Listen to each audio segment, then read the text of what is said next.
घर की बेटियां हैं उनको सुहाग से संबंधित। रेशु कृपया आगे आए हो। जितेंद्र जी से निवेदन करूंगा। रेशु कृपया आगे आए हो। जितेंद्र जी से निवेदन करूंगा।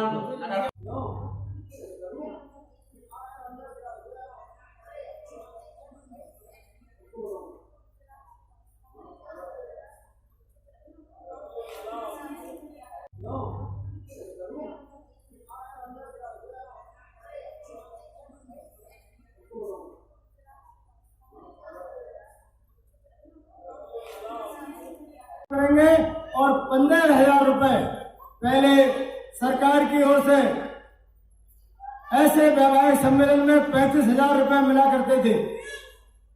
20,000 रुपए का चेक मिलता था, लेकिन माननीय योगी जी ने उन्हें लगा कि यह धनराशि एक गरीब लड़की की शादी के लिए सम्मानजनक नहीं है, इसलिए उन्होंने 35,000 से इस राशि को बढ़ाकर 91,000 करने का काम किया है। इसलिए आज जिन नव दंपतियों ने हमारे इस सामूहिक वैवाहिक सम्मेलन में भाग लिया है, उनके लिए हम 35,000 रुपए नकद देने का काम करेंगे। और आज चूंकि एक हमारी शादी पहले से तय थी, इसलिए पूर्व में जो 35,000 रुपए शादी में आता था वही पैसा हमारे यहाँ आया था, लेकिन मोदी जी ने अब 51,000 रुपए कर दिया है। इसलिए जो आज लोग शामिल हुए हैं उनके लिए 35,000 का चेक मिलेगा और 10,000 रुपए का उनके लिए ये दहेज का सामान मिलेगा और 6,000 रुपए जो शेष है वो और अन्य कार्यक्रमों में खर्च होगा। इसलिए आज हम 20,000 रुपए का चेक देंगे और बुधवार के लिए जो हमारे लड़की के जो पिता हैं वो अपनी बेटी को साथ लेकर नगर पालिका में आएंगे और 15,000 रुपए का चेक जो अभी शेष बाकी रह जाएगा आज, वो बुधवार के लिए हम उनके लिए देने का काम करेंगे। हमारे इस कार्यक्रम में हमारे प्रदेश के माननीय सिंचाई मंत्री श्रीमान धर्मपाल सिंह जी, जो उत्तर प्रदेश में लगातार गरीबों के लिए काम कर रहे हैं, और पंचायतों को ई-पास मशीन राशन वितरण के लिए प्रस्तुत किए।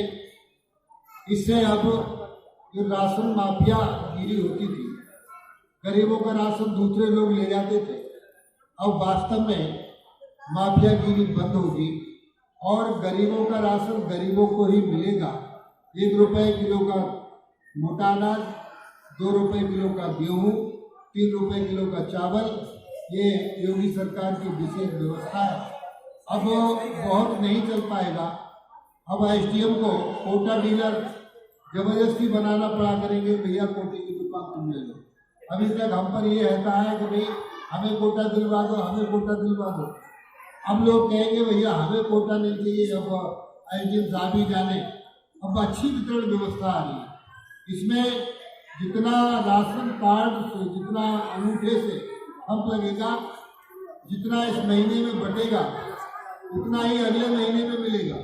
तो इसलिए अब ज़्यादा बांटने का, जितना कार्ड बचने का है, जितना सिस्टम है, उसको बांटने में बहुत ईमानदारी से काम होगा। मैं अपने प्रशासनिक अधिकारी टीम महिला को और उनकी टीम को धन्यवाद कहता हूँ। और अभी साथ में अभी हालांकि प्रयास कर रहे हैं, अभी मेरी जिलाधिकारी बरेली से आज बात हुई है, औला में अभी काफ़ी दुकानें निलंबित चल रही है। मैं चाहूँगा उनका नया प्रस्ताव करा के दुकानों को देने का काम करें और जो नहीं बांट रहे हैं उन्हें बांटने के लिए मजबूर करें, ऐसा सिस्टम बनाए। धन्यवाद। पंचायतों को ई-पास मशीन राशन वितरण के लिए प्रस्तुत किए। इससे अब जो राशन माफिया गिरी होती थी, गरीबों का राशन दूसरे लोग ले जाते थे, अब वास्तव में माफिया गिरी बंद होगी और गरीबों का राशन गरीबों को ही मिलेगा। 1 रुपए किलो का मोटा अनाज, 2 रुपए किलो का गेहूँ, 3 रुपए किलो का चावल, ये योगी सरकार की विशेष व्यवस्था है। अब बहुत नहीं चल पाएगा। अब एसडीएम को कोटा डीलर जबरदस्ती बनाना पड़ा करेंगे, भैया कोटे की दुकान तुम ले लो। अभी तक हम पर ये रहता है कि भाई हमें कोटा दिलवा दो, हमें कोटा दिलवा दो। अब लोग कहेंगे भैया हमें कोटा नहीं चाहिए, अब आईजीएम साहब ही जाने। अब अच्छी वितरण व्यवस्था आ रही है। इसमें जितना राशन कार्ड से, जितना अंगूठे से हम लगेगा, जितना इस महीने में बटेगा उतना ही अगले महीने में मिलेगा। तो इसलिए अब ज़्यादा बांटने का, जितना कार्ड बटने का है, जितना सिस्टम है, उसको बांटने में बहुत ईमानदारी से काम होगा। मैं अपने प्रशासनिक अधिकारी टीम महिला को और उनकी टीम को धन्यवाद कहता हूँ। और अभी साथ में अभी हालांकि प्रयास कर रहे हैं, अभी मेरी जिलाधिकारी बरेली से आज बात हुई है।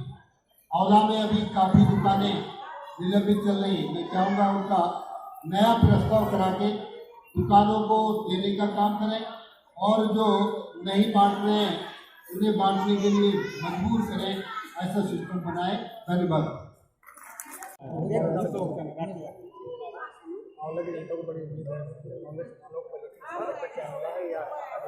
देखिए, योगी सरकार का जो बजट आया है, अब तक की सरकारों से ये विशेष बजट है, और हर विभाग का 12% बजट ज़्यादा देने का काम किया गया है। यहाँ औला में भी हम लोगों ने जो सरकारी राजकीय नलकूप हैं उनको विशेष बजट दिया है, क्योंकि खेती इस देश की अर्थव्यवस्था है। और सबसे बड़ी विशेषता व्यवस्था, जो नहरें गड्ढे के रूप में थी, उन नहरों को हमने खेत तक खुदवाकर खेत तक पानी पहुंचाने का प्रबंध किया। और जो परियोजनाएं हमारी पीछे थीं, उन परियोजनाओं को भी चालू कराने के लिए बजट में व्यवस्था करी गई है। और सड़क, स्वास्थ्य, शिक्षा, सुरक्षा, स्वच्छ पेयजल, आवास व्यवस्था, ग्रामीण व्यवस्था, शहरी व्यवस्थाएं, सारी व्यवस्थाओं को बजट दिया गया है। अब तक की पिछली सरकारों की व्यवस्थाओं में योगी सरकार का सबसे सुंदर और सबसे अच्छा बजट है, सर्वांगीण विकास का बजट। कुछ लोगों का कहना है कि फैक्ट्री, कुछ रोजगार के अवसर नहीं। देखिए, रोजगार के अवसर, किसी चीज़ को ठीक करने के लिए समय लगता है। और अभी इन्वेस्टर समिट हुआ है उत्तर प्रदेश में। अभी तक तो उद्यमी उत्तर प्रदेश में आता नहीं था। उद्यमी के लिए 3 बातों की आवश्यकता होती है।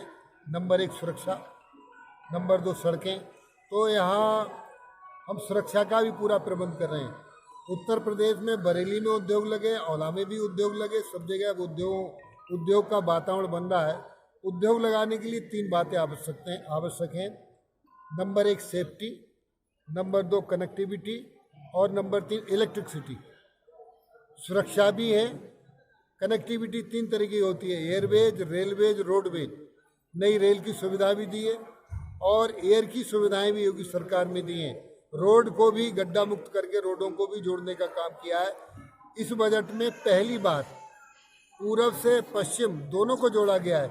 मेरठ से लेकर प्रयागराज तक, यानी कुंभ तक, एक 600 किलोमीटर लंबी सड़क बनेगी, जो सभी को जोड़कर इसमें बजट का, जो आपने कहा था औला और सबको, ये करीब पूरब और पश्चिम दोनों इससे जुड़ जाएंगे। ये बहुआयामी बजट योगी सरकार का है। एक मिनट, ये जो आपने आरिल नदी का जो योजना चलाई थी कि इस पे मनरेगा के तहत काम होगा, उस पे काम तो सर वहीं रुका पड़ा है। ऐसा है, बजट में ये सब प्रस्तावित है। उत्तर प्रदेश में हमने पहली बार 8 नदियां चिन्हित की। इन 8 नदियों में अरिल नदी भी है, क्योंकि उत्तर प्रदेश में हमारे 75 जिले हैं। 75 ही जिलों में हर जिले में कोई ना कोई नदी मर रही है, नदी जीवित नहीं हो रही है। तो पहली बार प्रदेश में नदी संरक्षण और पुनर्जीवीकरण सेल का गठन किया गया है, जिसके अंतर्गत हमने 8 नदियां चिन्हित की हैं। नंबर 1 अरिल नदी, नंबर 2 बदायूं से स्रोत नदी, और नंबर 3 प्रतापगढ़ से सई नदी, और गोमती नदी के बाद से अयोध्या से तमसा नदी, और बस्ती से मनोरमा नदी, गोरखपुर से आमी नदी, वाराणसी से बरना नदी। इस तरीके से ये नदियां हमने चिन्हित की हैं, और इन नदियों को चिन्हित करके नदियों को जीवित करने का काम किया जा रहा है। देखिए, एक बात और बताऊं, ये सभी आपके चैनल के माध्यम से इससे कहना चाहता हूं कि पानी का अभाव ग्राउंड वाटर जमीन में भी नहीं है। पानी सबको बचाना चाहिए। बरसात का पानी भी बह जाता है, रुकता नहीं। तो पानी लोग कम प्रयोग करें, पानी को बचाने का काम करें। जमीन के अंदर का पानी सुरक्षित तभी होगा जब नदी और तालाब में जीवित होंगे, नदियों में पानी भरेगा। मैं एक और बताना चाहता हूँ, सिंचाई मंत्री बनने से पहले मैं 2 बाल्टी पानी से नहाता था, अब मैं 1 बाल्टी पानी से नहाता हूँ। इसीलिए 1 बाल्टी से, और सादा मतलब सीधे एक बाल्टी ऐसे ही डाल देते थे अनाप शनाप। तो पानी सबको बचाने की आदत करना चाहिए, क्योंकि ज़मीन में पानी नहीं है। पानी बचाने के लिए मेरा ये एक अनुरोध भी है, रहमन पानी राखिए बिन पानी सब सून, पानी गए न उबरे मोती मानुष चून। इसलिए पानी की आवश्यकता। सर गाँव सर औला की जनता बहुत सालों से रोडवेज बस स्टैंड की मांग करती आ रही है, लेकिन साहब उसको क्या रोडवेज डिपो तो नहीं बनेगा, बस स्टैंड यहाँ बने।